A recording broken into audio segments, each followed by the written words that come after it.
The coffin lay in the dim parlor before all eyes had gathered, its polished lid cold and unyielding, and Charlie pressed his muzzle against the wood, as though feeling for the faintest tremor of life inside. In the hush, the room held its breath. The hush stretched until memory itself seemed to hesitate. Shadows pooled in the corners of the walls, and the silence carried something beyond death. A promise still alive, a sense that what had happened there was not absolute. Ethan Walker had been gone only hours, and already his absence weighed on the house like lead, shifting the air, hollowing the walls. Charlie's body trembled, but he would not move away, as if tethered by a bond that death could not sever.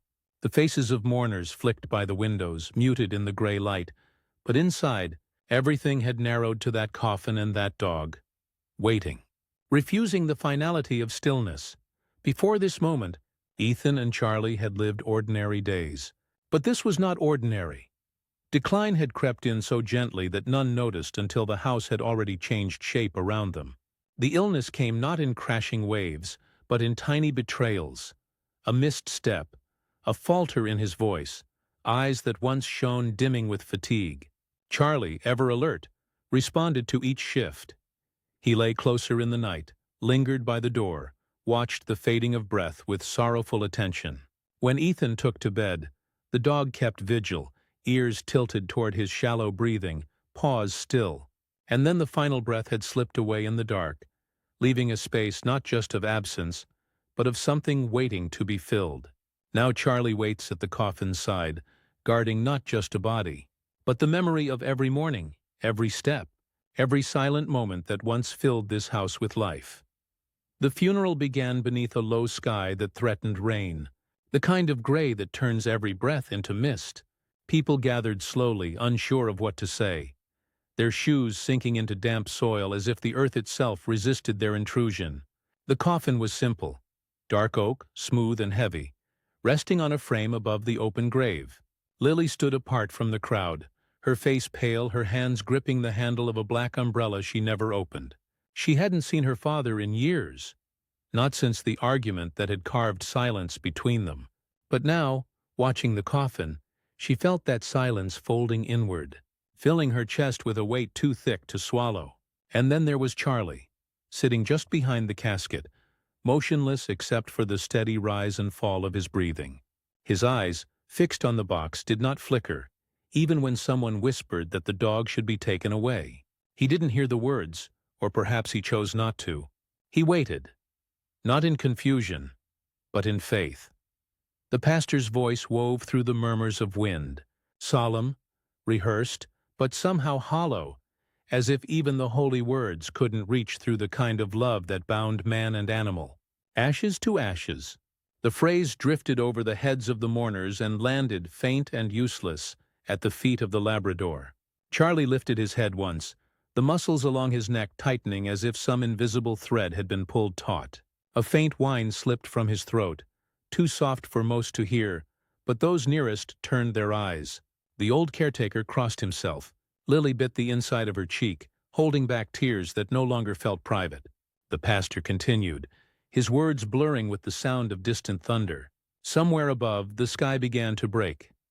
When the first drop of rain fell, Charlie moved closer to the coffin, pressing his body against its base. The scent of wet wood filled the air, rich and raw. A few men reached out to pull him back, but a voice, Lily's, stopped them. "Leave him," she said quietly, though she couldn't explain why. Perhaps she understood what he was waiting for, or perhaps she feared what might happen if they forced him away.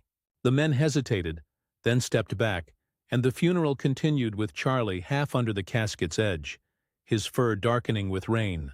To anyone who looked long enough, he seemed like part of the earth itself, a living thing refusing to let go of what it had lost. By the time the prayers ended, the rain had become steady. People began to drift toward their cars, their black coats merging into the gray landscape.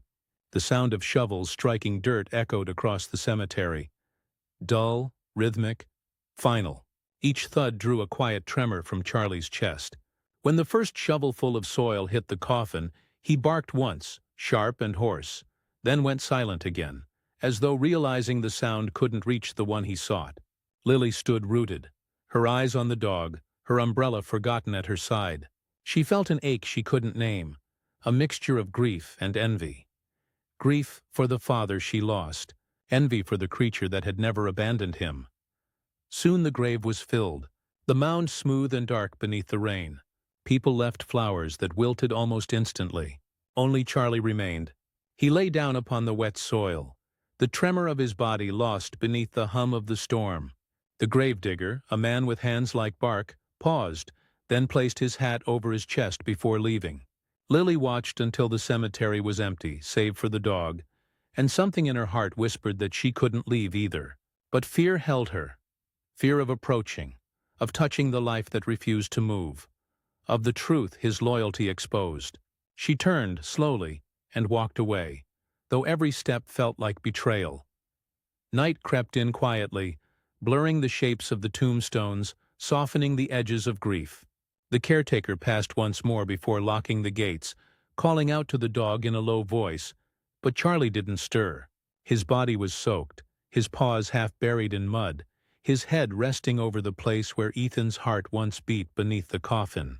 The air was thick with the smell of rain and decay. Somewhere in the dark, a barn owl cried, long and mournful, as if echoing the sound of something broken but still breathing. Charlie didn't answer. His eyes were open, fixed, waiting, not for dawn, but for the impossible return of the man he loved. When the gate finally closed, the cemetery fell into silence, except for the quiet rhythm of the rain. Inside that silence, a strange peace settled, the kind that feels almost holy, like the pause between two prayers. Beneath that peace, however, something else stirred, something neither divine nor earthly. A persistence, an unfinished promise. In that moment, as the wind circled the graves, one might have sworn that the Labrador's ears twitched toward a sound only he could hear. A faint breath, a remembered call, or perhaps nothing at all. Yet still he waited, eyes unblinking, guarding what the living had surrendered to the ground. When the night came, the cemetery took on another kind of stillness, the kind that does not simply mark the end of day, but the beginning of something suspended between life and memory. The rain had passed, but its scent lingered in the air, damp and metallic, rising from the earth that now covered Ethan's coffin. Charlie did not move from the grave. His fur, heavy with water, clung to his ribs, his breathing shallow yet steady, his body pressed against the soil as if trying to fuse himself with it. The caretaker, an old man named Reed, returned after dark, carrying a lantern and a tin plate with food, calling softly into the wind, but the dog barely raised his head. Reed watched for a while, uncertain whether pity or awe held him there, until finally he left the plate beside the gate and went home, muttering a prayer not meant for human ears. And when Reed's light disappeared into the trees, the Labrador lifted his head and looked toward the river, his eyes catching the faint reflection of the stars, his heart moving to a rhythm that no longer belonged to this world. The first night passed like a wound that refused to close. Each sound, the whisper of branches, the rustle of dry leaves, the distant creak of a fence, felt magnified, like the heartbeat of something unseen. Charlie slept little, if at all, rising now and then to sniff the ground, as though searching for Ethan's scent beneath the layers of dirt and stone. The moon shifted across the sky in silence, throwing long, pale lines across the graves, and in one of those thin beams of light, Charlie's shadow stretched over Ethan's name, merging with the carved letters as if to complete them. He trembled once, a faint shudder that moved from his chest to his tail, and then settled again, his head resting where the heart of his master would have been. In some corner of the night a fox barked sharp and fleeting, and Charlie's ears twitched, but he did not rise. For him there was nowhere to go. All that was his world now lay beneath the earth, sealed away and waiting for the dawn that would not bring him back. Morning came pale and brittle, breaking over the stones with a light too thin to warm anything. The caretaker returned, expecting to find the dog gone, but instead found him still there, motionless except for the soft mist of breath rising from his nostrils. The food left the night before remained untouched, the water frozen over with a thin film of ice. Reed crouched beside him, speaking gently, but Charlie only turned his eyes toward him, and in those eyes was something that made the old man step back. Not madness, not grief alone, but understanding, as though the animal knew something the living could not bear to name. Word spread quickly through the town. By afternoon, people came to see for themselves the dog who refused to leave. Some brought bones, some offered kind words, others simply watched in silence, afraid to disturb the strange holiness of the scene. Reporters arrived with cameras, but their voices fell to whispers. It was as if the very air demanded reverence, as though to speak too loudly might wake the dead. By the third night, frost had begun to gather along the edges of the grave, thin crystals catching the faint light of the moon. Charlie's fur had lost its sheen, matted by cold and mud, but he remained, every muscle locked in quiet vigilance. A young boy, whose father worked as a gravedigger, tried to approach him with a blanket, but when the boy stepped too close, Charlie let out a low growl, not of anger, but warning, the sound of a guardian refusing to yield. The boy froze, then placed the blanket on the ground and backed away. When he told his father later, the man said softly, "That dog's waiting for something none of us can give." And though the boy didn't understand, he felt the truth of it settle inside him like a stone. The story reached the town's edge and then beyond, traveling in hushed voices along bar counters and kitchen tables. Some called it loyalty, others called it madness, but in the hush of those nights, standing by the grave, it felt like something older than either, a promise that had outlived its keeper. What do you think lives inside a creature like that? One that cannot leave the place where love once breathed? Is it faith, grief, or some quiet understanding that death is not an end but a border waiting to be crossed again? People who came to the cemetery began asking themselves that without speaking aloud, sensing in the Labrador's vigil a question that belonged not just to him, but to all who had ever lost someone they could not forget. There was something unsettling about that sight. The stillness, the devotion, the stubbornness of life clinging to what was gone. Even Reed, who had tended graves for 30 years, began lighting a candle by the gate each evening before leaving, murmuring words he had never said before. And every night, that candle burned longer than it should, its flames steady against the wind, as if drawn by the same unseen force that held the Labrador to the earth. On the fifth night, the weather turned cruel. The cold cut through the valley, carrying a sharp wind that whipped against the iron gates. Snow began to fall, soft at first, then heavier, until the shapes of the headstones blurred into one white expanse. Charlie did not move, even as the snow gathered on his back, turning him into a pale mound that looked almost sculpted, a monument born of flesh and devotion. From a distance, he seemed less a dog than an echo, the last breath of something that refused to fade. When Reed arrived the next morning, he found the food still untouched, and the snow around the grave disturbed only by Charlie's faint breathing. He knelt beside him, brushed the snow from his fur, and felt the weak thrum of a heartbeat beneath his palm. "You'll die out here," the man whispered, and for a moment the Labrador's eyes met his. There was no fear in them, no plea, only a quiet certainty that said, "This is where I belong." Days blurred into each other, the snow melting and returning, the air thick with rumor and reverence. The town had grown quiet in its watching. People no longer spoke of moving the dog or coaxing him away. Instead, they came to leave offerings: a blanket, a candle, a note folded into the earth. The cemetery began to look like a shrine, though no one would call it that aloud. Charlie grew thinner, his ribs showing through his fur, but his eyes remained bright, clear as amber in the morning light. He had become something both fragile and eternal, the living pulse of a story too heavy to name. And every night, as the last visitor left and the gate creaked shut, he would lift his head toward the stars, listening, as though some distant voice were calling him home through the darkness. By the second week, the story had already begun to travel beyond Maple Hollow, carried in the breath of strangers, printed in small columns at the edge of newspapers, spoken in cafes between hands that trembled over steaming cups. They called him the loyal dog, the grave sentinel, the soul that refused to let go. To most, it was a curiosity, a sad yet beautiful thing, a spark of purity in a world so quick to forget. But to those who saw him in person, it felt different. It felt like standing at the edge of something sacred and unknowable. Charlie's body had grown thin, his fur patchy from cold, but his eyes still held that same deep steadiness, as if what he guarded could still hear him. Children pressed their faces to the iron bars of the cemetery gate, whispering his name as if calling a ghost, and sometimes he would lift his head and look back, not with fear or hope, but with the quiet awareness of one who has already crossed into a place the living can only visit in dreams.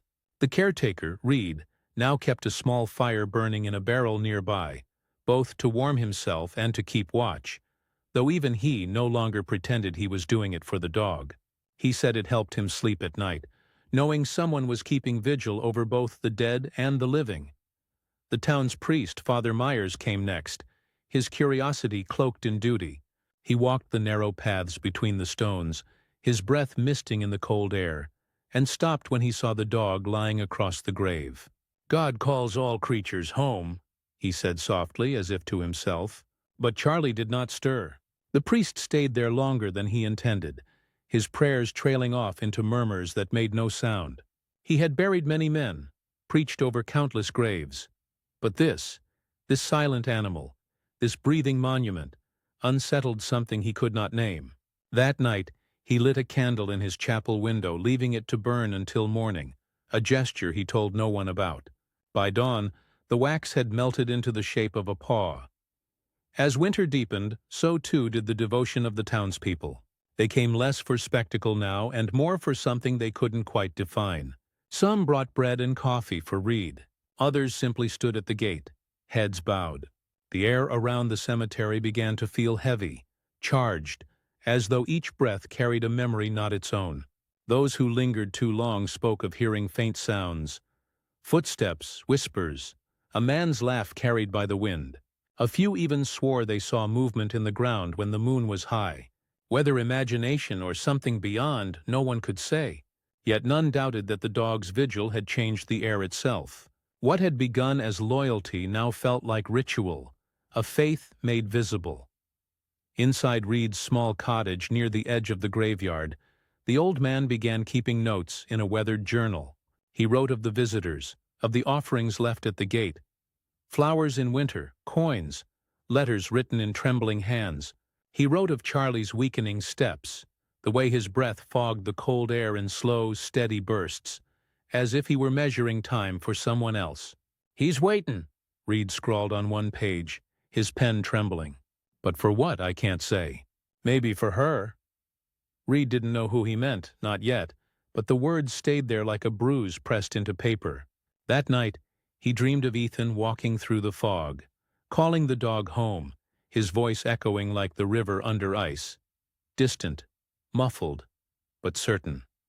The press came with bright lights and careful smiles, their boots sinking into the snow as they approached the gate. "A loyal Labrador keeps vigil," the headlines read the next morning. The photographs showed Charlie draped across the grave, eyes open, snow settled on his back like a thin shroud. They called it a story of love and loss, something the world could consume for comfort. But those who had stood there knew better. The lens had captured only the surface. It had missed the pulse beneath, the faint tremor in the air that felt like waiting. And so as quickly as it had risen, the media vanished, moving on to other stories, leaving behind only the silence they could not explain. Yet even when the cameras left, the people kept coming, drawn not by curiosity now, but by something like reverence, as though they understood that in watching him, they were touching the edge of their own grief. Spring came late that year, hesitant, as if unsure it was welcome. The snow melted in patches, revealing soft mud and the first blades of green pushing through the soil. Charlie still lay in his place, though he now rose to drink from a small tin bowl Reed refilled each morning. His movements were slow, deliberate, the stiffness of age creeping in. The birds had returned, filling the mornings with song, and sometimes, in the half-light of dawn, Charlie would tilt his head as if listening to something in their notes, some pattern he almost recognized. Reed noticed it too. The faint wag of the tail, the twitch of an ear. signs of life that hinted at hope, though no one dared speak the word. Hope in that place felt fragile, almost offensive. By then, people had stopped calling it a story. It had become a habit of the town. The daily walk to the cemetery, the brief pause by the gate, the murmur of "he's still there." Even children who had never known Ethan spoke of the dog as if he belonged to everyone. Reed sometimes wondered if Charlie understood the meaning of what he'd created. This small community of hearts gathered around his silence. Maybe he didn't. Maybe, for him, it was still just about waiting. But there was a peace in his eyes now, a softening that came with the changing light. Some nights Reed thought he saw him lift his head and gaze toward the horizon, as if sensing something approaching. Not a person, not a sound, but a shift in the air itself. And then, one morning, a stranger arrived. A woman, traveling light. Her clothes creased from long miles, her face both young and tired. She stood at the gate for a long time before she dared to enter, her eyes fixed on the golden shape by the grave.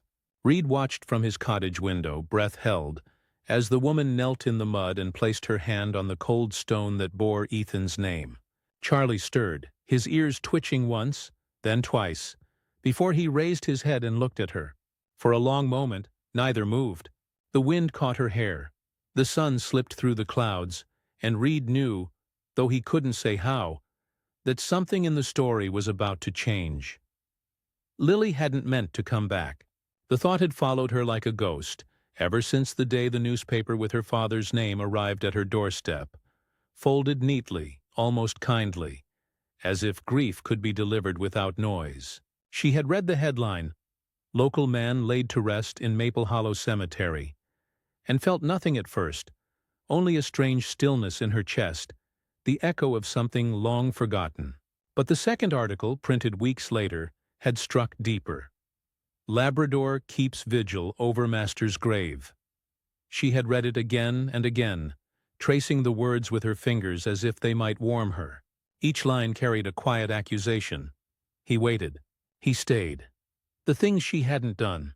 The next morning she packed a small bag and drove north, the road unraveling before her like a sentence too long delayed. When she reached the cemetery gates, the air was heavy with the scent of thawing earth and lilac. The caretaker looked up from his chair, his face weathered but kind. "You're the daughter," he said, not as a question but as something inevitable.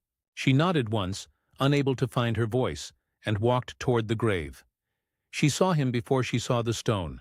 Charlie lay half asleep, his body curled against the grass that had begun to grow again. His fur was dull, but his shape was still strong, his presence unbroken.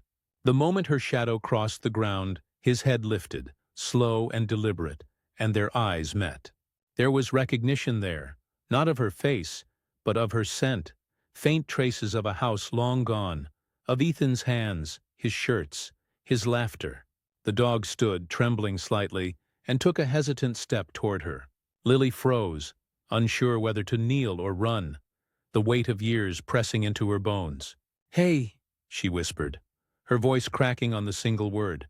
Charlie stopped, ears flicking back, then forward again, his tail moving once, weakly, like a candle flicker. She knelt then, tears slipping before she could stop them, and when she reached out, he didn't move away. Her fingers touched his fur, rough, cold, alive, and in that touch, the silence between her and her father cracked open like thawing ice. Reed watched from a distance, leaning against the fence, his hands trembling slightly. He had seen strangers cry by that grave before, but never like this. There was something different in the way the woman knelt, not with reverence, but with regret, like someone begging a memory for forgiveness. The wind moved through the trees, shaking loose the last of winter's leaves, and the light caught her hair, golden and soft, so that for an instant it seemed the past had folded in on itself. Ethan's face flickering through hers, the same tilt of the head, the same stubbornness in her jaw. Charlie circled once, then lay down beside the stone, his body touching both her knees and the earth that covered his master. Reed felt the sting of tears but didn't wipe them away. He knew in that moment that the story had found its missing piece. Lily came every day after that. She brought water, fresh food, and flowers, wild ones she picked from the edges of the road. Sometimes she spoke aloud, sometimes she didn't. The first time she tried to apologize, the words came out broken, scattered, as though her mouth had forgotten how to carry them. "I was angry," she whispered to the grave, her hand pressed to the soil. "I thought I was right. I wanted him to see me, not just the version he wanted." The wind moved softly through the branches, and somewhere nearby a crow called once, then fell silent. Charlie shifted closer to her side, his body warm against her legs, as if bridging the distance that words could not. Over time she began to speak more freely, small memories first, then stories, laughter that caught her by surprise. Each one seemed to draw a little color back into the world. It was Reed who noticed the change first. "He's eaten again," he said one morning, watching Charlie finish a bowl of food with slow, deliberate bites. Lily smiled through tears, wiping her hands on her jeans. "He's remembering how to live," she murmured, though she knew that wasn't quite it. It wasn't life Charlie was remembering, it was connection. The invisible thread between him, Ethan, and her was stretching, rearranging itself, allowing a new shape to form where grief had once been solid. That night, Lily stayed long after sunset, sitting beside the grave with a blanket around her shoulders. She talked softly about cities and empty rooms, about the noise of everything that meant nothing. And though she didn't imagine her father could hear her, she felt a calmness she hadn't known in years. When she rose to leave, Charlie followed her halfway down the path, stopped, looked back once, and then returned to his place. She didn't call him. Some promises are kept in silence. Spring deepened, the cemetery filling with color. Tulips rose from the earth near Ethan's stone, and the air smelled of wet grass and sun. Visitors still came, though fewer now, content to watch from afar. Lily had become part of the scene.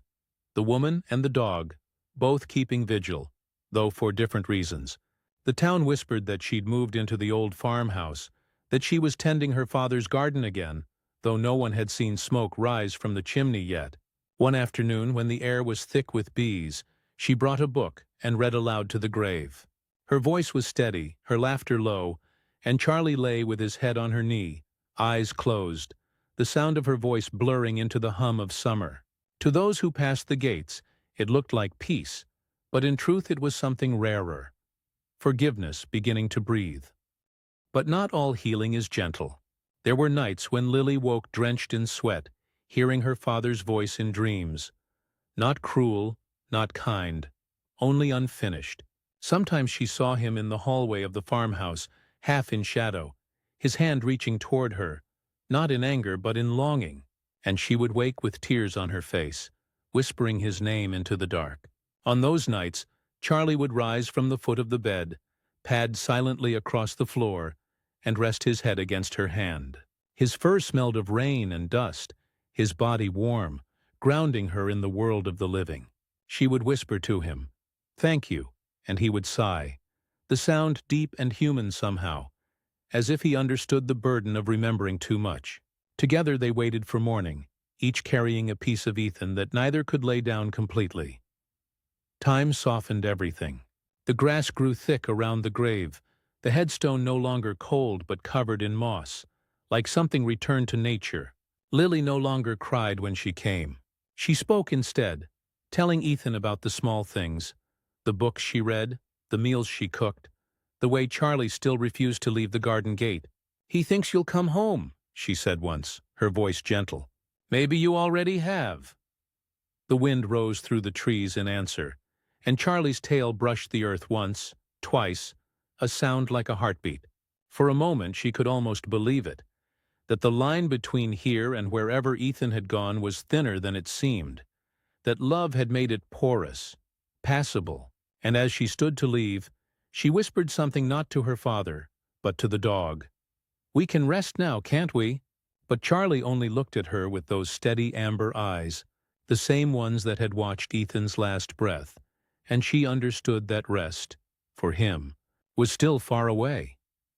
The days settled into a rhythm that neither Lily nor Charlie had planned. Morning sunlight spilled over the valley, brushing the cemetery walls with gold, and Lily would walk there before the rest of the town awoke. She always found him waiting, sitting by the grave, not as a mourner anymore, but as something like a guardian of memory. He would rise when he saw her, tail swaying in small, deliberate arcs, and together they would stand in silence, the kind that felt like prayer. The air smelled of wet earth and growing things, the hum of bees drifting lazily through the field, and in that quiet, it seemed to her that her father's voice still lived somewhere near, not in sound, but in the rhythm of the world itself. Sometimes she would speak aloud, not expecting answers, telling Ethan about the garden she'd begun to tend again, about the peach tree that had somehow survived all those years. Charlie would listen too, head tilted, eyes half closed, as though the stories themselves were enough to keep him alive. There was no moment of transformation, no sudden healing. It happened slowly, like water softening stone, the way grief, when shared, loses its teeth. The old farmhouse creaked as it always had, its windows fogged with dust and memory, but it began to breathe again under Lily's hands. She scrubbed the floors, aired out the rooms, and filled the kitchen with the smell of bread and coffee, simple things her father had once loved. Charlie followed her everywhere, his paws clicking against the worn wood, his eyes never far from her. When she left a door open, he would nose it gently shut. When she cried, he would lay his head in her lap, silent and sure. Sometimes she thought he carried more of her father's spirit than the house did, as if the soul of the man had poured itself into this creature who refused to forget. At night, when the wind moved through the fields, she could almost hear two sets of footsteps outside, hers and the echo of Ethan's boots, fading, returning, fading again. She didn't try to chase it away. Some ghosts aren't meant to be banished. They are meant to be lived with, tenderly. Charlie grew older as the months turned, his muzzle whitening, his steps slower. Lily began taking him to the vet in town, who marveled at his age and endurance. "He's living on love," the vet joked. But Lily didn't laugh. She only nodded because she knew it was true. The bond between them was no longer built on grief, but on the quiet exchange of care. She feeding him, he watching her with those knowing eyes that never asked for more than presence. In the evenings, they would sit on the porch together, the same porch where Ethan had once told his stories, and Lily would find herself speaking into the dusk, as though continuing a conversation her father had started years ago. The sunsets were long and slow that summer, bleeding color over the hills, and each one seemed to close another small wound in her heart. One night, as a storm rolled through the valley, thunder shaking the glass and rain drumming the roof, Lily woke to find Charlie gone from his usual place at the foot of her bed. Panic struck her chest with a suddenness that felt childish, raw, like the fear of losing everything all over again. She ran barefoot through the darkened house, calling his name, her voice breaking with every echo. She found him at the door, scratching softly to be let out, his body trembling but his eyes clear. The storm raged outside, lightning tearing the horizon open, and she hesitated. But then she saw it. That same look he had worn on the day of the funeral, that silent insistence that this was something he had to do. So she opened the door, and together they stepped into the rain. They walked to the cemetery, the path slick beneath their feet, wind clawing through the trees. Lily clutched her coat around her, the flashlight trembling in her hand. Charlie led the way, steady despite the storm, guided by something deeper than sight. When they reached the grave, she saw that the flowers had been swept away, the earth churned by the downpour. Charlie went straight to the headstone, circling once before lying down beside it, pressing his body close, as he had done on that first night so long ago. Lily knelt beside him, water soaking her clothes, her heart pounding in her throat. "He's gone," she whispered through tears. "You don't have to stay." But Charlie only turned his head toward her, eyes shining with a light that seemed to come from somewhere else. And in that moment she understood that this wasn't duty. It was communion. The storm howled above them, but beneath it was a silence that felt alive. When the storm passed, dawn crept in like forgiveness, soft, colorless, new. Lily was still there, her hands tangled in Charlie's fur, her body aching with exhaustion. She felt him breathe, slow and even, his chest rising against her palm. Around them the cemetery glistened, every stone crowned with dew. The world looked scrubbed clean, stripped to its bones. She pressed her forehead against his and closed her eyes. For the first time, she didn't cry. Instead, she whispered, "It's all right. You've done enough." But even as she said it, she knew it wasn't for him alone. She was speaking to the weight she had carried, to the guilt that had followed her home, to the silence that had ruled her since the day she left. Something loosened inside her then. Not vanished, not erased, but freed, like breath after long stillness. From that day on, Charlie no longer stayed at the grave overnight. He followed Lily back to the farmhouse each evening, curling beside her chair by the fire, sleeping through the dark without restlessness. But each morning, without fail, they returned. Together they tended the grave, trimming the grass, placing fresh flowers, sitting quietly as the day unfolded around them. People stopped coming to watch. There was nothing to see anymore, no miracle to witness, only a quiet love that no longer needed to prove itself. The cemetery belonged to them again, not as a stage for grief, but as a garden for remembrance. The world, it seemed, had finally learned to let them be. And yet on certain mornings Lily would notice him staring toward the horizon, ears lifted, body tense. The wind would shift, and for a fleeting moment she thought she heard it too. That soft whistle Ethan used to make when calling him home. It came from nowhere and everywhere at once, a note that rose and vanished like breath on cold glass. Charlie would stand, his tail wagging once, twice, before he sat again, as if reminded that love, even when answered, sometimes stays just out of reach. Lily never spoke of it. She simply placed her hand on his head, feeling the steady beat of life beneath her palm, and whispered, "I hear him too." The seasons turned again, the fields ripened with wheat, and the farmhouse finally began to feel like home.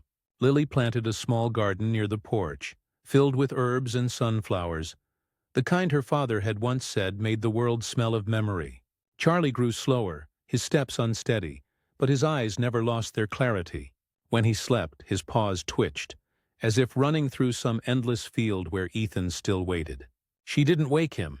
Dreams, she had learned, were their own kind of heaven. And on the nights when she sat alone on the porch, stars flickering above, she would look toward the cemetery and smile, not with sadness, but with the deep, quiet knowledge that love, once given freely, never truly dies. It only changes form, finding new bodies to live in, new mornings to rise from. It began as a low growl on the horizon, a hum that trembled through the fields and bent the long grass beneath its breath. Lily had heard storms before, Maple Hollow was known for them, but something about this one felt different, older, as if it carried a memory of every loss the valley had ever known. The wind came first, rattling the windows of the farmhouse, sending the scent of rain and river mud curling through the rooms. Charlie rose from his spot by the door, his ears twitching, eyes fixed on the darkening sky. He gave a low whine, a sound she hadn't heard in months, and Lily felt her stomach tighten. She crossed to him, knelt, and pressed her hand to his chest. "It's just a storm," she said softly, though her voice lacked conviction. Lightning split the sky, sharp and white, and in its flash, the old photograph of Ethan on the mantelpiece flickered. His smile caught mid-laughter, his eyes alive. Lily drew in a breath, unsure if what she felt was fear or recognition. By dusk, the storm had found its voice. Rain lashed the glass, the wind howled through the chimney, and the trees outside bent like supplicants in prayer. Lily moved from window to window, checking the shutters, but Charlie followed her with a restless energy she hadn't seen since the night she first met him. He barked once, sharp and urgent, then padded toward the door, looking back at her, tail stiff. "No," she said, her voice rising against the storm's roar. "Not tonight." But he barked again, louder, a plea threaded with something unspoken, a call she didn't yet understand. The thunder cracked, close and violent, shaking the floorboards. Then she saw it, a flash of light through the rain, coming from the direction of the cemetery. For an instant she thought it might be lightning, but it held too steady, too deliberate. It looked like fire. Panic caught her throat as she pulled on her coat, the wind nearly tearing it from her hands. Charlie was already at the door, pawing at it, his entire body trembling with urgency. When she opened it, the wind hit them like a wave, cold and furious. The rain was blinding, each drop a sting against her skin. But the dog moved forward without hesitation, nose to the wind, guided by some invisible thread. Lily followed, shouting his name, though her voice was swallowed by the storm. The ground was slick with mud, the path nearly invisible, and twice she stumbled, her knees slamming into the earth. But each time Charlie waited ahead, glancing back, eyes glinting in the flashes of lightning. It was not just fear that drove him, it was purpose. The same force that had once kept him at that grave through cold and hunger. Something had called him again, and Lily, breath ragged, followed because she no longer knew where else to go. The cemetery appeared like a wound carved into the night, its stones gleaming wet under the lightning. The great oak near Ethan's grave had split from the wind, one of its branches fallen across the path. And then she saw the glow. Not fire, but a lantern swinging wildly in the storm, half buried in mud. Reed's lantern. She called out for him, her voice breaking, but there was no answer. The ground near the grave had begun to give way, the rain carving rivers through the soil, and Charlie ran straight into the chaos, claws scraping mud, barking with a sound that was both command and plea. The mound above Ethan's coffin was sinking, collapsing under the weight of water, and for a moment it looked as if the earth itself would swallow the grave whole. "No!" Lily screamed, throwing herself forward, her hands sinking deep into the mud as she tried to pull him back. But Charlie would not move. He stood over the spot where the name Ethan Walker was carved, his body shaking but unyielding, eyes blazing against the storm. Lightning struck close, too close, splitting the air with a sound that seemed to tear the world in half. The flash blinded her, and when she blinked it away, Charlie was no longer standing. He had fallen, his body pressed against the grave, unmoving. Lily crawled to him, her heart hammering, the rain washing mud and tears together down her face. "Charlie, please!" Her voice cracked, swallowed by thunder. She pressed her hands to his side, searching for breath, for heartbeat, for anything. There, faint, fluttering, like the wings of a trapped bird. He was alive. Relief surged through her, followed immediately by terror. She could not carry him home through the storm. The cemetery around them was flooding, water rushing between the graves. She looked toward the farmhouse, a shadow in the distance, then back at the dog. And that's when she saw it. A shimmer in the air above the grave, brief but unmistakable, like heat rising from the ground though the night was freezing. She blinked, and it was gone. The storm began to move east, leaving behind a soundless kind of rain, heavy but gentle, as if the sky itself had grown tired. Lily sat there for a long time, her arms around Charlie, her head bowed. She thought she heard a whisper, a low hum that came not from wind or thunder but from beneath the earth. She pressed her ear to the wet ground and for the smallest instant felt warmth, a heartbeat, slow and vast. Not of the dog, not of herself, but of something between. She pulled back, trembling, her breath fogging in the cool air. "I'm here," she said softly, though she didn't know who she was speaking to. Charlie stirred then, his head lifting weakly, his eyes meeting hers with an expression she could not read. In them, she saw everything, the years, the waiting, the love that had refused to die. And for the first time she understood that what kept him here was not grief, but guardianship, a promise that outlasted the body it was made for. By the time they made it back to the farmhouse, dawn had broken, pale and fragile. Reed found them on the porch, soaked and shivering, the old lantern still clutched in Lily's hand. "The storm nearly took the hill," he said, voice rough. "But the grave's still there. Barely." Lily nodded, too tired to speak. Charlie lay at her feet, breathing shallow but steady. She wrapped him in a blanket, whispering to him the way one whispers to a child. "You did it," she murmured. "You kept him safe." Reed looked away, blinking hard. He'd buried men for 40 years, but he had never seen loyalty so fierce it seemed to hold the earth itself together. That morning, the three of them sat in silence as the light grew, the storm's memory still clinging to their clothes, their hearts.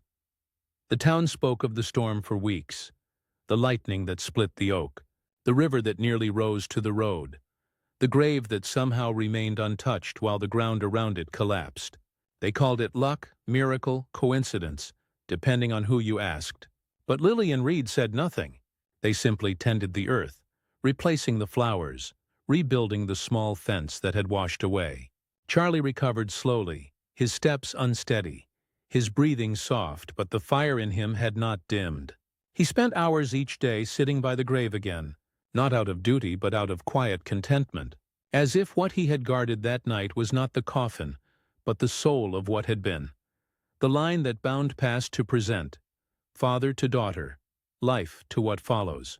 And though no one else could see it, Lily sometimes thought that the air around the grave shimmered faintly in sunlight, like a veil that had thinned but not vanished.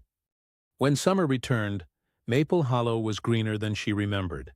The river ran calm again, the trees stood taller, and laughter began to return to the town. But the night of the storm lingered in people's minds, retold in low voices, each version softer, kinder, until it sounded more like a parable than a memory. To Lily it was both a wound and a gift, proof that love, when kept too tightly, can break the world open, but when shared, can hold it together. Charlie grew old in the warmth of that truth, sleeping at her feet, visiting the grave each morning, carrying in his eyes the quiet knowing of one who had seen beyond the veil and chosen to stay. And when she looked at him now, she didn't see tragedy anymore. She saw endurance, the kind that turns devotion into faith. The storm had taken its noise with it, leaving behind a silence so complete it felt sacred. The fields, stripped clean by rain, gleamed under the fragile sun, and the air smelled of wet bark and renewal. Lily woke late that morning, her body sore from exhaustion, her mind clear in a way it hadn't been in years. The house was quiet except for the faint ticking of the kitchen clock and the soft sighing of Charlie asleep by the door. She sat at the table watching the light move across the walls and realized that nothing in her world had changed, and yet everything had. The storm had left its mark, not in destruction, but in rearrangement. Things had shifted, found their right place. When she stepped outside, the air was cool and still, and in the distance she could hear the sound of the river, slow and deep. She walked barefoot to the garden, the earth soft beneath her feet, and for the first time in years she felt that the ground did not mourn anymore. It breathed. At the cemetery, the grave looked different too. The grass had already begun to grow back, thick and green, hiding the scars the rain had left. The flowers, though battered, stood upright again, their petals heavy with dew. Charlie moved beside her, limping slightly, his age showing more now, but his spirit undimmed. When they reached the headstone, he lay down without hesitation, his head resting near the carved name. Lily knelt beside him, brushing her hand over the letters, her fingertips tracing the grooves as though reacquainting herself with a familiar face. "You would have loved this morning," she whispered, and though the words were light, they carried through the still air like something holy. Charlie stirred, his eyes half closed, his breathing slow. It felt less like mourning and more like a conversation between worlds that had learned to exist side by side. The living and the remembered, the seen and the unseen, sharing the same quiet air. In the weeks that followed, life returned with an almost shy gentleness. The farmhouse became a place of sound again. The creak of the floorboards, the whistle of the kettle, the rustle of wind through open windows. Lily planted herbs along the fence, rosemary and thyme, and hung new curtains that caught the light like water. Sometimes she caught herself humming, a tune without name, and realized it was something her father used to hum when fixing the fence or tending the fire. It no longer hurt to remember. It felt instead like continuity, a line unbroken. Charlie followed her through it all, slower now, but steady, a quiet shadow stitched into her days. When he slept, he no longer twitched as he once had. His dreams, whatever they were, seemed calmer, settled. He had kept his promise, and now the world was keeping its promise to him, to rest, to be still, to let time carry the weight he had borne for so long. Sometimes, on soft evenings, Lily would sit on the porch and watch the light fade over the valley, the sky burning gold and violet. Reed often joined her, bringing a cup of tea and sitting without speaking. They didn't need to fill the air with words. The quiet between them was enough. One evening he said, "He's nearing his last season." Lily nodded, eyes fixed on the horizon. "I know." There was no fear in her voice, no pleading against the inevitable. She had seen enough of life to understand that endings were only forms of continuation. When Charlie lifted his head, looking toward the cemetery, she reached down and scratched behind his ears. "He'll go when he's ready," she said softly, and Reed, after a moment, nodded. The old man didn't return to the grave much anymore. He didn't have to. The story that had started there had already spread to every corner of the town, like the scent of rain before it falls. There was a peace that hung over Maple Hollow that summer, subtle but unmistakable. Strangers still came sometimes, drawn by whispers of the dog and the grave, but they never stayed long. They left quietly as though realizing the story wasn't theirs to touch. The townspeople no longer spoke of miracles. They spoke instead of love, of patience, of how sometimes the simplest acts, waiting, staying, forgiving, can ripple through generations. The story of Ethan and Charlie had softened the place, made people kinder to one another, slower to anger, quicker to help. The postman left flowers by the fence. The grocer kept dog biscuits by the counter. Even those who didn't believe in souls began to pause when the wind passed through the fields, wondering if it might be carrying something more than weather. Lily noticed that Charlie slept more now, his naps stretching into hours. She would find him in his favorite spots, under the peach tree, beside the porch, near the old rocking chair. His dreams seemed peaceful, his breaths shallow but even. Sometimes she'd wake at night to check on him, her heart catching each time until she saw the small rise and fall of his chest. "Stay with me a little longer," she'd whisper, and though he never answered, he would shift slightly as if to say, "I'm here." It was not fear she felt anymore, only gratitude, that he had lived long enough for both of them to find their way home. When he walked beside her now, his pace matched hers perfectly, slow and deliberate, as if the years between them had been balanced at last.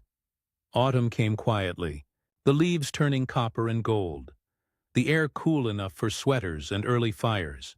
Lily baked bread again, the smell filling the house the way it had when Ethan was alive. She spoke to him sometimes still, not out of longing, but out of habit. "You'd laugh at how stubborn he is," she'd say, watching Charlie refuse to give up his worn blanket or his old bowl. She had long stopped asking why the dog had stayed at the grave, why he had survived the winters, the hunger, the loneliness. Some questions, she'd learned, lose their sharpness with time until only wonder remains. What mattered was that he had that love, in whatever form it takes, can defy even reason when it must. There was one evening, late in the season, when the sky glowed like a dying ember. The whole valley bathed in orange light. Lily sat on the porch with a book she wasn't reading, Charlie asleep beside her. The wind shifted, carrying the faintest sound, a whistle, soft and distant. She closed her eyes, smiling. "I know," she whispered. She reached down, her fingers finding the warm fur beneath them, and felt the steady pulse of life. The moment stretched, fragile and infinite, and she thought of her father, of his hands, his laughter, the way he'd say that everything important in life was simple once you stopped running from it. The whistle came again, softer now, fading into the hum of crickets. Charlie's tail moved once in his sleep, a slow, peaceful motion, and Lily felt something within her settle, as if the world had finally exhaled. The quiet, after grief, is not emptiness. It is fullness made still, the weight of love that has nowhere left to go, and so lingers in the corners of rooms, in the hum of mornings, in the rhythm of breathing. For Lily, it became a way of life, tending what remained, caring for what had cared for her. She no longer counted the days or marked anniversaries. Each moment felt both endless and sufficient. And though she knew the time would come when she would have to say goodbye again, she no longer feared it. The story had already written itself into her bones. Whatever came next, silence, memory, or something beyond, would carry the same truth her father had once lived, and her dog had proven that love, once rooted, does not die. It simply changes its shape, waiting for the next heart brave enough to recognize it. Years have a strange way of slipping past unnoticed when life settles into rhythm. Seasons folded themselves neatly over Maple Hollow, each one layering a little more quiet onto the valley. The fields turned gold, then bare, then green again, and the farmhouse stood as it always had, weathered but unyielding, its windows full of light. Lily aged gently, her hair silvering at the temples, her movements slower but graceful, deliberate. She no longer needed to visit the cemetery every morning. The path had become so familiar it lived inside her now. Charlie, older still, moved with the hesitant dignity of an old soul who had already seen too much of the world to hurry through what remained. His face had whitened completely, his eyes cloudy yet kind, and though his body betrayed him, his loyalty did not. Every few days he still made the walk, stopping halfway to rest beneath the oak that had once split in the storm. The grave waited there, patient, no longer a wound but a memory that had grown roots. People in town had begun to speak of the dog and the family as if they belonged to a different age, something halfway between history and folklore. Children who hadn't been born when Ethan died were told the story at bedtime, how a Labrador waited for his master through rain and snow, how a daughter returned to find forgiveness in the eyes of an animal. They whispered it under blankets, the way others whispered prayers. Some believed it. Others said it was just a story made sweet by repetition. But those who passed the cemetery gate on quiet nights, when the mist curled low and the wind carried faint sounds from the river, sometimes paused, certain they heard a dog's soft breathing near the grave. They would look, see nothing, and walk faster, hearts trembling not with fear, but with the humbling knowledge that love could outlast its witnesses. Lily never denied or confirmed the tales. When asked, she would only smile and say, "He stayed as long as he needed to."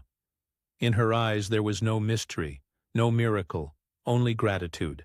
She had long understood that some things are truer than facts, and some stories keep their shape not because they are told, but because they are felt. She still lived in the farmhouse, tending the same garden her father once loved, the same one Charlie had patrolled for years. The air around the place always seemed different, stiller, kinder. Visitors often said it smelled of rain even on dry days. Lily would just nod. The valley, she knew, had absorbed the story, carried it in its soil the way trees carry water in their roots, quietly, invisibly, until someone needed to remember. There came a summer when Charlie no longer rose to follow her. His legs trembled too much and his breath came shallow. Lily built a small bed near the window that faced the orchard, where he could see the light move through the trees. She spent her days beside him, reading aloud, mending clothes, sometimes just sitting with her hand on his back, feeling the faint rhythm of his heart beneath her fingers. He still watched the door each morning, his eyes following the line of sunlight that stretched across the floor, stopping just short of the threshold. She knew what he was waiting for. One last walk to the grave, one last visit. But she also knew he wouldn't ask for it. The weight of years had made him gentle with time, accepting what it offered instead of what it withheld. One morning, just after dawn, Lily woke to find the house too quiet. She called his name once, softly, knowing before the sound left her lips that there would be no answer. Charlie lay still, his head resting on his paws, the light from the window turning his fur to silver. His eyes were half open, peaceful as if caught mid-dream. She sat beside him, her hand trembling, but no tears came. There was only a calm so deep it frightened her. The calm of something that had completed its circle. She whispered, "Thank you," the same way she once had to her father, and for a long time she stayed there, her fingers tracing the edge of his collar, the small tag still engraved with Ethan's name. Outside, the birds began to sing. The world, indifferent and tender, went on. When Lily buried him, she chose a spot just beside her father's grave, beneath the oak that had survived every storm. Reed, now older and slower himself, helped her dig the earth. The work was quiet, unhurried, almost reverent. When the hole was ready, she laid him down gently, wrapped in the old blanket he had loved, the one that still smelled faintly of the farmhouse hearth. "He was never really just a dog," Reed said, his voice breaking halfway through. "No," Lily replied, her eyes on the earth. "He was what love looks like when it stays." They covered him in silence, the sound of soil falling soft and rhythmic, a lullaby for what had already transcended sleep. When it was done, Lily placed a single sunflower atop the mound, bright and defiant against the gray morning, and whispered, "Go find him." After that day, she visited the graves less often. It wasn't neglect, it was peace. She no longer felt the need to stand beside the stones to feel their presence. They were with her everywhere. In the tilt of the light on the fields, in the warmth that filled the kitchen when she brewed her father's favorite tea, in the whisper of paws that sometimes crossed the porch at night when the wind was just right. Life continued in gentle circles, planting, harvesting, resting, remembering. The town still told the story, reshaping it each time until it belonged to everyone. And though the details blurred, the heart of it remained the same. That somewhere in Maple Hollow, love had once refused to die. Decades later, a new family bought the farmhouse. They found the garden still blooming, though no one had tended it for years, and a pair of weathered stones under the oak, their names half faded by rain. They didn't know who Ethan or Charlie were, not at first. But soon neighbors came to tell them, voices low, eyes soft, and before long the newcomers began to tend the graves too. They said it felt wrong not to. The legend became part of their own lives, stitched quietly into the rhythm of their days. Their children would play in the yard and sometimes pause, pointing toward the tree. "There's a dog," they would say, though nothing could be seen. Their parents would smile, not correcting them. Some stories, they knew, are better believed than explained. Lily lived to see that new family move in. She was old then, her hair white as frost, her steps careful. She never told them who she was, only that she had once known the man who built the house. They welcomed her kindly, gave her tea, and let her sit on the porch whenever she wished. She liked watching their children run through the fields, hearing laughter where silence had once lived. On her final visit to the graves, she brought a handful of wildflowers and laid them between the stones. "It's all right," she said softly, smiling through tears. "He's in good company." And when she turned to leave, the wind rose through the grass, gentle but sure, and she thought she heard it again. That soft whistle far away, calling something home. When Lily passed away a few years later, the town gathered for her funeral. They buried her beneath the same oak, beside Ethan and Charlie. The three stones stood together like a sentence finally complete. Man, daughter, and dog, side by side, bound by something time could not fracture. The day was bright and clear, the valley quiet except for the sound of the river moving through its ancient course. People left flowers, then drifted away, until only the caretaker remained. He lingered for a while, hat in hand, before whispering, "You all found your way, didn't you?" Then he smiled, the way one does when witnessing something both ordinary and divine. Years later still, when memory had blurred and the town had changed, the story remained. Travelers came and went, and the legend of Maple Hollow was told around fires, in classrooms, in quiet bars when the night grew too long.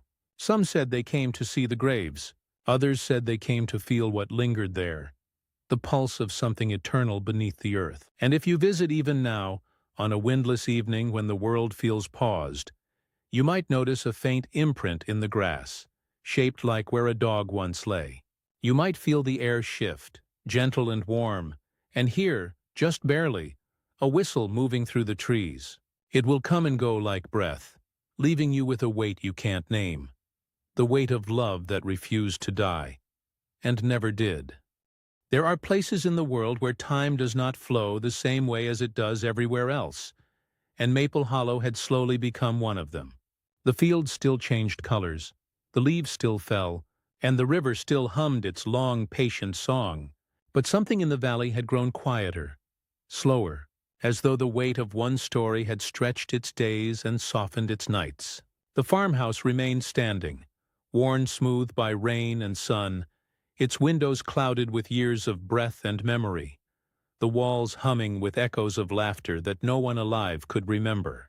The oak had grown monstrous in its beauty, its roots a network of strength that wrapped themselves around the three graves beneath it. Ethan, Lily, Charlie, names carved by different hands, at different times, yet belonging to the same pulse. The townsfolk still visited, not out of duty but out of a strange reverence, leaving flowers in every season, violets in spring, sunflowers in summer, dried lavender in winter. Some said that the ground there was never cold, not even when frost turned the valley white.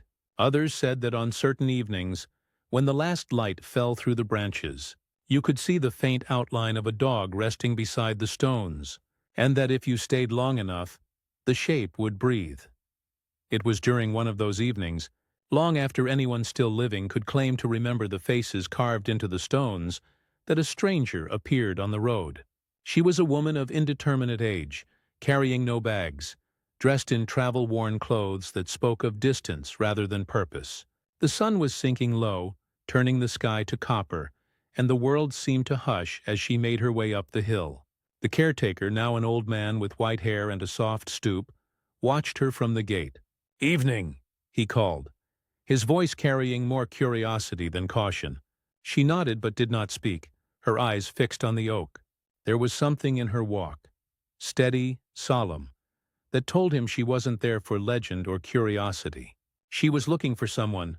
When she reached the graves, she knelt slowly, her knees sinking into the grass, and rested her hands on the earth as though greeting an old friend. The caretaker hesitated, then left her alone. He had seen many come to weep, to pray, to wonder, but the air around this woman was different. Not heavy with sorrow, but full of stillness, as if she and the place already knew each other in silence. The last of the daylight slipped away, and in that in-between hour, the world seemed to pause its breathing. The stranger stayed kneeling, her fingers tracing the lines of the names, Ethan Walker, Lily Walker, and beneath them, simply Charlie. Her hand lingered on the third stone the longest. A small smile touched her lips, the kind that carries both recognition and peace. She closed her eyes and began to speak, though her words were too soft for anyone to hear. Whatever language it was not prayer as mortals know it, but something older, the kind of speech that only hearts understand. The wind shifted through the trees, and the grass bent toward her, and somewhere far off, from no clear direction, came the faint sound of a whistle, gentle and low, like the sound of someone calling a beloved friend home. The woman raised her head, her eyes wet but not with grief. "I heard you," she whispered, and the valley seemed to listen. Above her the branches of the oak trembled, releasing a small shower of golden leaves that fell soundlessly to the earth. Those who have lived with loss often say that love never really leaves. It only changes rooms. That night, the rooms of the world seemed to open, folding into one another until everything, the ground, the wind, the stars, the graves, became one breathing thing. The air shimmered faintly like heat over summer roads, and through that shimmer, something took shape. First came the sound. Footsteps, slow and even, pressing into the grass. Then a man, tall and broad-shouldered, with the easy grace of someone unburdened. His face was both young and old, familiar and distant, the features softened by light. Beside him, padding through the shimmer, came a golden Labrador, tail wagging slow, eyes bright with recognition. The woman did not flinch or cry out. She only watched, her hands trembling slightly in her lap. The man stopped before her, resting a hand on the dog's head, and smiled, not with surprise, but with understanding. For a long moment none of them moved. Then the wind rose again, carrying the scent of earth and rain, and the light began to fade, folding them back into the air like breath returning to the sky. When the vision dissolved, the woman found herself alone again, though not in emptiness. The ground beneath her palms was warm, the grass dry despite the hour. Somewhere in the valley an owl called once, its voice low and solemn, and then silence returned. She stood, her legs unsteady, her chest tight with the ache of having seen something she could not explain, and would never need to. She brushed her hand across her face, smiling faintly through her tears. "They're home," she said, and the sound of her voice, quiet as it was, seemed to travel farther than it should have, carrying across the field, through the trees, into the town below. The caretaker heard it from his porch and nodded once, though he couldn't say why. That night, he lit a lantern by the gate and let it burn until dawn, the flame steady and golden, its glow flickering against the iron bars, like the heartbeat of the valley itself. Morning came soft and pale, the kind of morning that asks nothing of the world. Mist clung to the grass, and the air smelled of wood smoke and rain. When the caretaker went to the cemetery, the stranger was gone, leaving no footprints in the dew. But something in the place had changed. The ground around the graves seemed smoother, the flowers upright though no hand had touched them. And there, between the stones, lay a single white feather, large, perfect, untouched by mud. The caretaker picked it up carefully and held it to the light.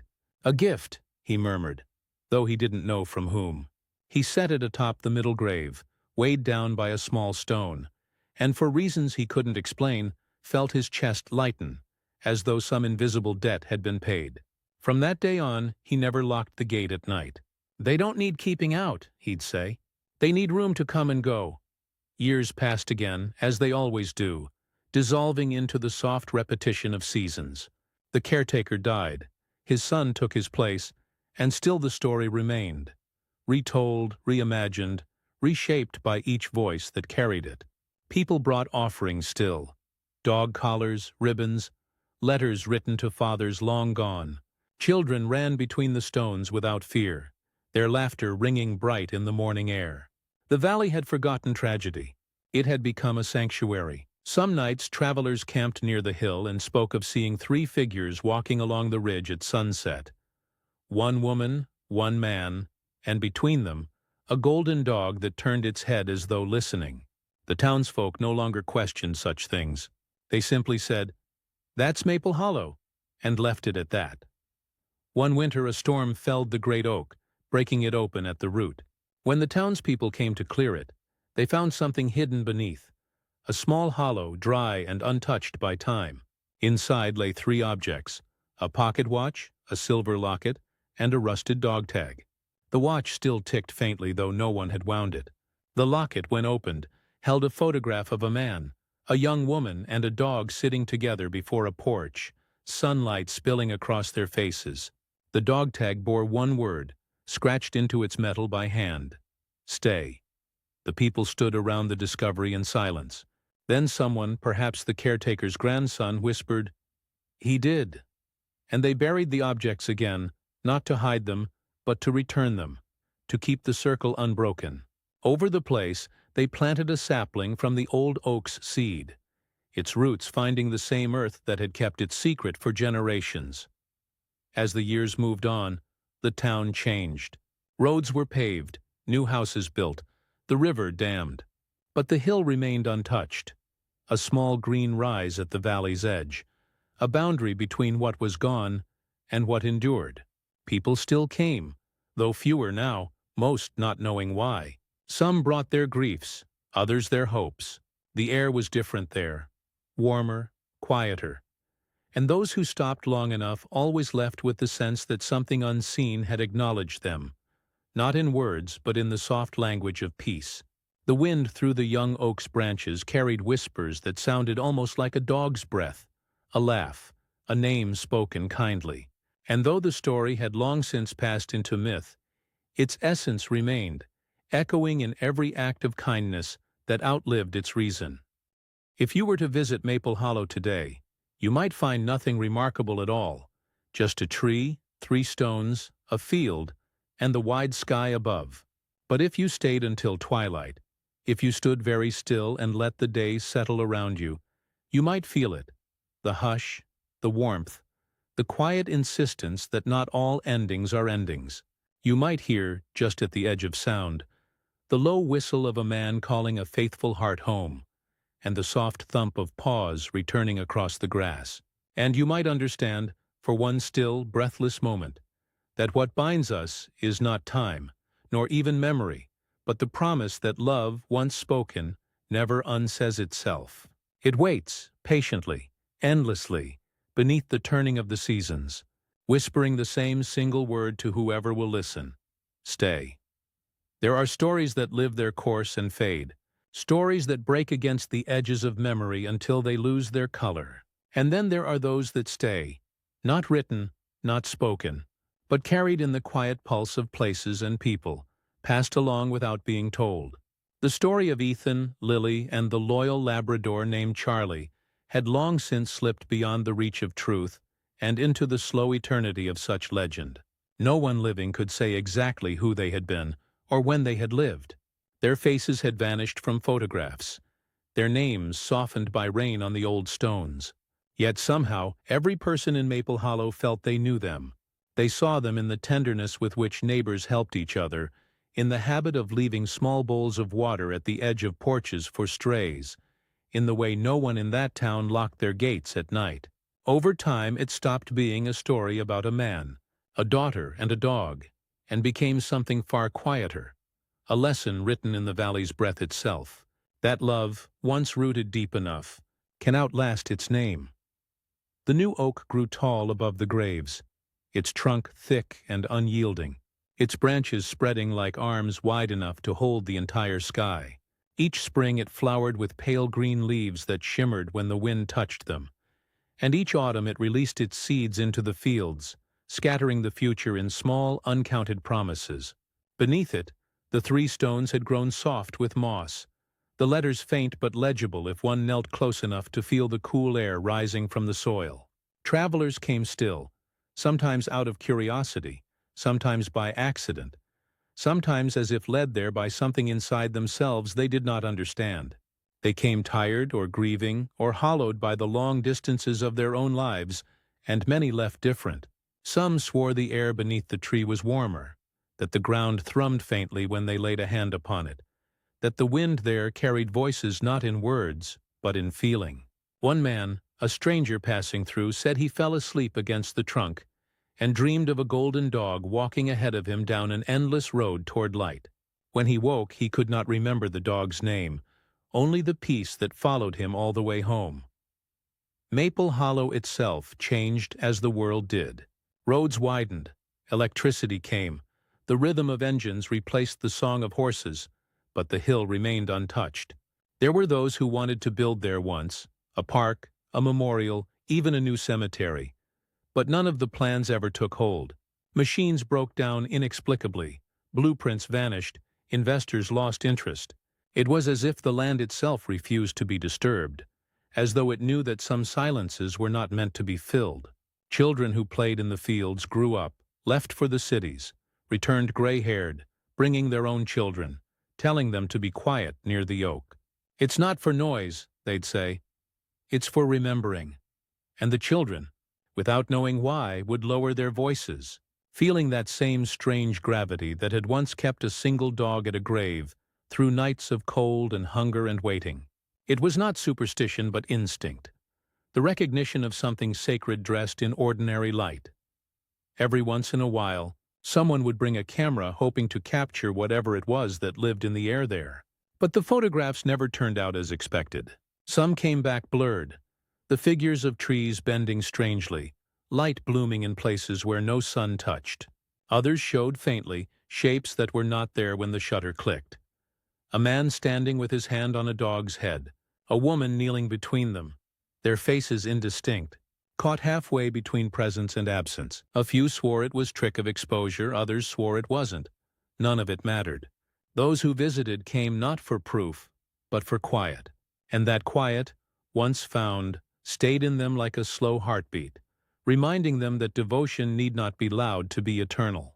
It could exist simply in showing up, in staying when everything else leaves, in the simple act of keeping watch over what once was and still, in some way, is the caretaker's grandson, who had inherited the small cottage at the foot of the hill, never saw anything supernatural himself, though he claimed that on certain nights, the wind carried a pattern of sound that no weather could explain. A whistle, a laugh, the soft rustle of paws through tall grass. He didn't speak of it often. He didn't need to. He tended the graves like his father and grandfather before him, brushing away leaves, trimming the grass, keeping the path clear for whoever might come. Sometimes, after finishing his work, he would sit beneath the oak with a thermos of coffee and listen to the valley breathe. "They're all still here," he would say quietly to no one and everyone. "Not stuck, just staying." He couldn't have known how right he was, for in the calm of that hill there was no haunting, only belonging, the soft aftersound of love that had found no reason to move on. In time, the story left the town again, finding its way into books and films, its details polished and rearranged until strangers spoke of it as something symbolic, something made to comfort rather than remember. The world loves to tame what it doesn't understand. Yet even as the versions multiplied, the essence stayed true.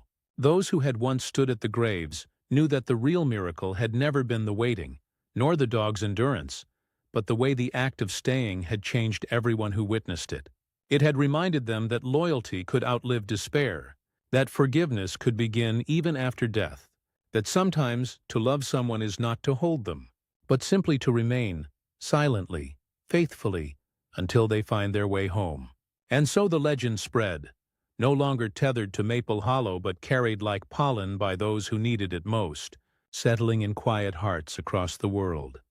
Some say that love leaves traces in the physical world, that devotion leaves warmth where none should be. If that is true, then Maple Hollow became a map of it, the oak growing stronger with each generation, the grass refusing to die even in drought, the soil rich where the graves lay, thick with unseen life.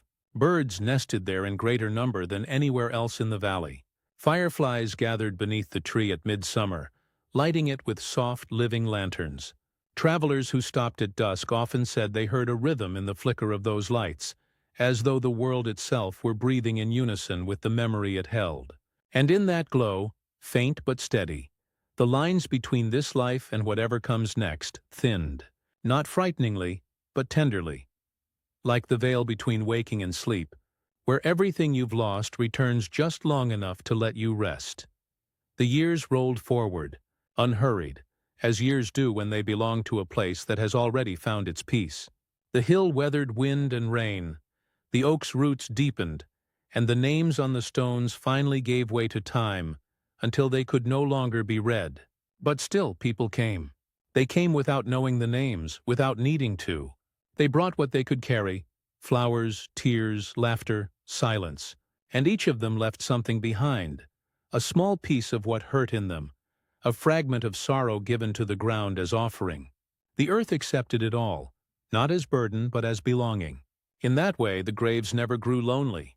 They became a kind of communion, not between the living and the dead, but between everything that has ever loved and everything that still will.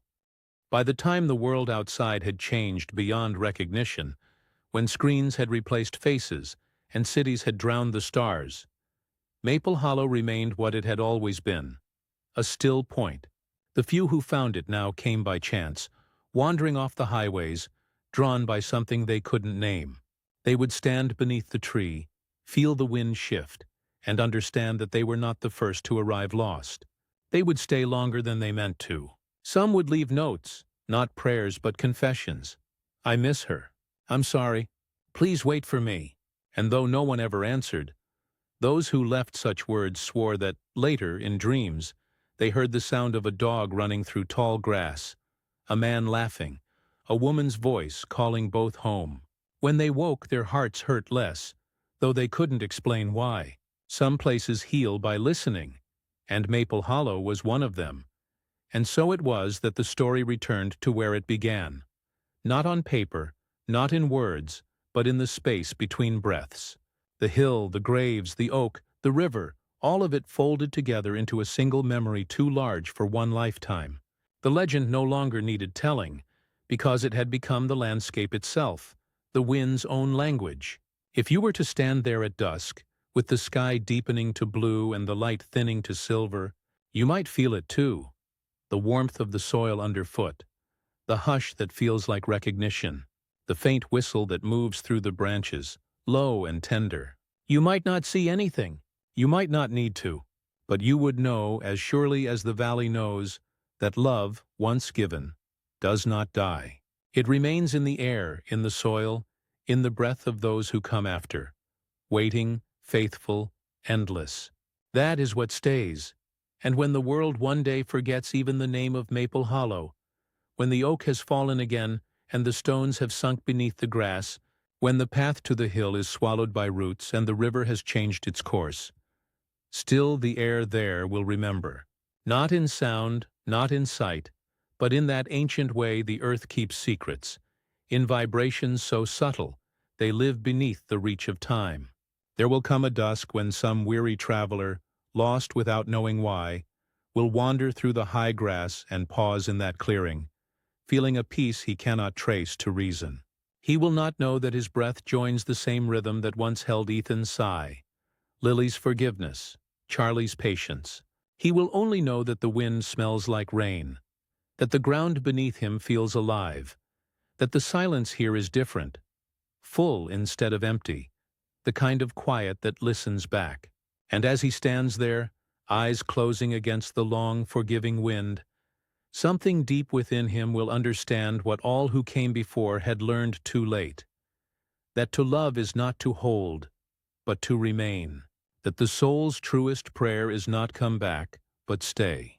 And then he will walk away lighter than he arrived, carrying with him the smallest, oldest truth the earth still remembers, that everything worth keeping finds a way to wait.